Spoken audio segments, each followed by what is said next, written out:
Bonjour à tous, aujourd'hui je vais vous expliquer comment la mission visant à faire poser le pied de l'homme sur la Lune pour la première fois, Apollo 11, à l'aide de la mythique fusée Saturn V, a changé notre monde.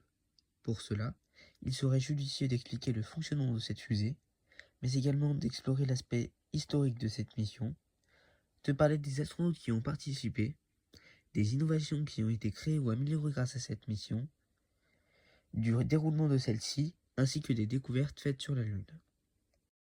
La fusée Saturn V, de 110,6 mètres de haut, fut une des plus grandes fusées jamais construites pour l'époque, ce qui fut un grand pas pour l'ingénierie moderne.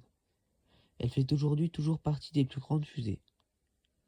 Le premier étage était constitué de 5 moteurs. Son type de moteur est toujours en 2025 le moteur fusée à ergol liquide et à chambre de combustion unique le plus puissant à avoir été mis en service. Le deuxième étage était constitué de 5 moteurs qui utilisent la combinaison particulièrement énergétique d'hydrogène liquide et d'oxygène liquide. Il présente la particularité remarquable pour l'époque de pouvoir être rallumé en vol.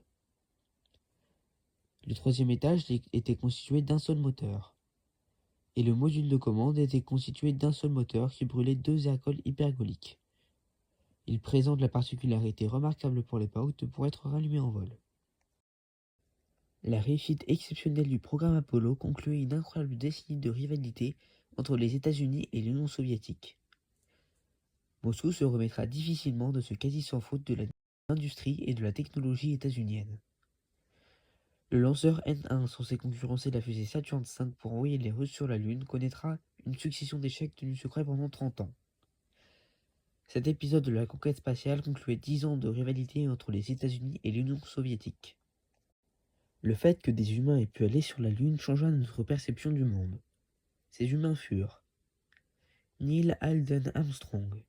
Il fut le 20 juillet 1969 à 21h56 et 20 secondes, heure de Houston, la première personne à marcher sur la Lune puisqu'il était le capitaine de la mission Apollo 11. Buzz Aldrin. Il a été le pilote du module Eagle sur la mission Apollo 11. C'est la deuxième personne à marcher sur la Lune. Et enfin, Michael Collins. Il a piloté le module de commande Apollo 11 autour de la Lune en 1969 et il n'est jamais descendu sur la Lune. La mission Apollo 11 a suscité beaucoup de soucis techniques. La NASA a donc développé des solutions encore utilisées de nos jours. Tout d'abord, la NASA a perfectionné la lyophilisation des aliments afin d'en garder la forme et les nutriments, mais sans eau. En effet, un des problèmes des voyages spatiaux est qu'il faut conserver la nourriture.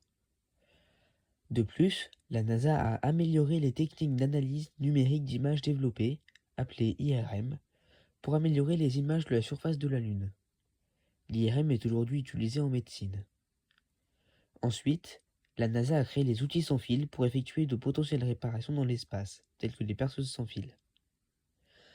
Enfin, la NASA a perfectionné les combinaisons, étant donné que l'espace a des variations de température extrêmes. L'armée américaine et la NASA ont donc développé une fibre appelée PBI, qui a fini par être adoptée par les pompiers. Apollo 11 a donc permis la naissance de diverses innovations telles que l'IRM ou les outils sans fil.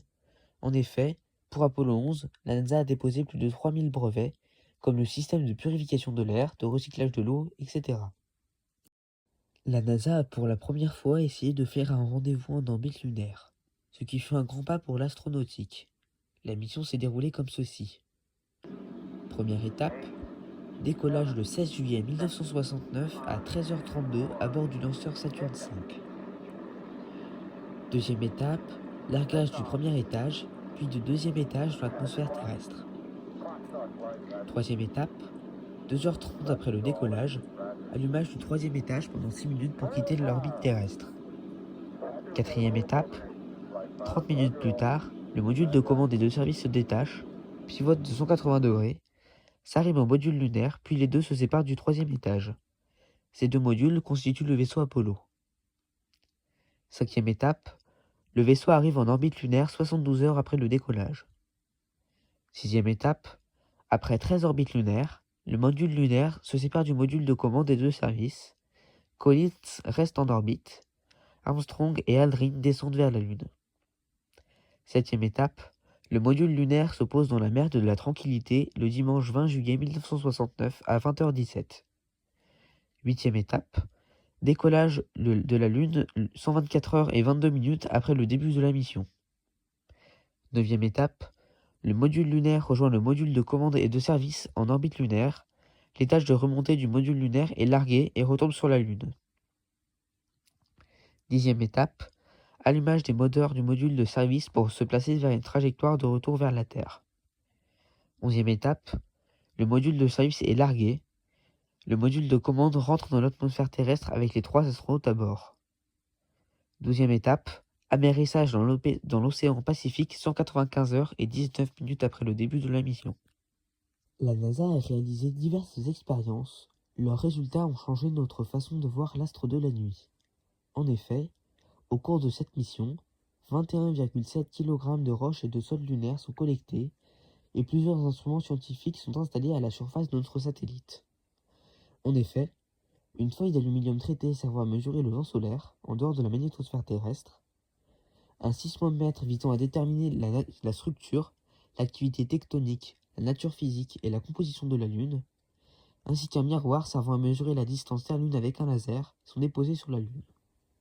Pour conclure, Apollo 11 a changé notre monde à l'aide de ses diverses innovations, expériences, nouvelles techniques et de la finalité de la conquête spatiale, mais a aussi changé notre perception de l'univers.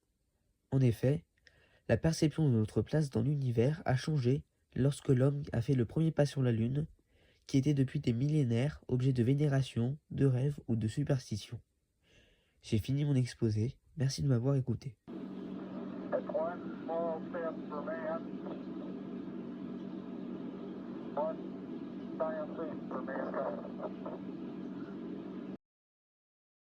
Donc voilà, c'était mon oral du brevet. N'hésitez pas à me poser des questions dans les commentaires et à me proposer des idées de vidéos.